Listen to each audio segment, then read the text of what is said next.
Hi there Pisces, thank you for joining me for your weekly forecast for week commencing the 18th of August.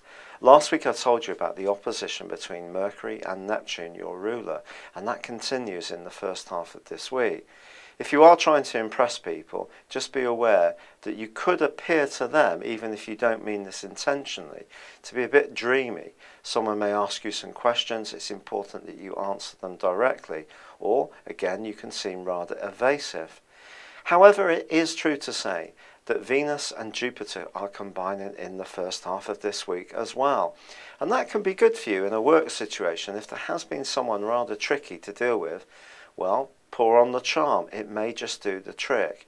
However, it could be you that starts to become a little bit more resentful around commitments and obligations in the second half of this week, because Mars combines with Saturn in the part of your scope that's to do with growth, adventurism, and learning new ideas. But Saturn, of course, is a planet which can hold us back, it seems. But really it's asking us to simplify things, or at least focus on the things that are truly important.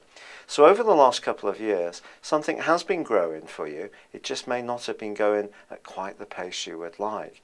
But with the Sun alongside, suddenly you can really feel that things are picking up speed. But you could feel resentful, as I say, if there is a situation where someone seems to always assume that you're going to be the person that solves the problem, especially if they're someone who tends not to take responsibility. So there could be some tensions in the latter part of this week as you juggle this need to do what you need to do for yourself with making sure that you're not letting other people down. But it's also at the same time important that you're not playing the role of the martyr, because Pisces people often can get caught up in that trap. However, a real redeeming feature of this week comes on Friday when the Sun moves into your opposite sign.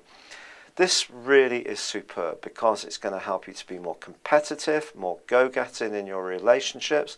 And if you're looking for a new romantic involvement, well, the following 4 weeks can be fantastic for you, particularly starting as soon as the Monday following the end of this week, when there's a stunning new moon in your sector of relating.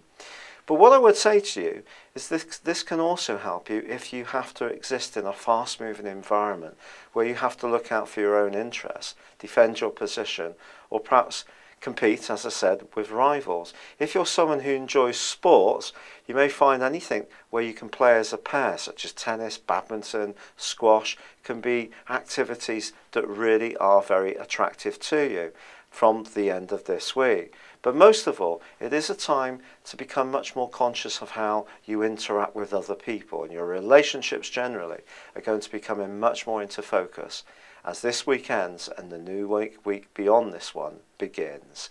It's been a real pleasure being with you. Thank you for joining me. Good luck and goodbye for now.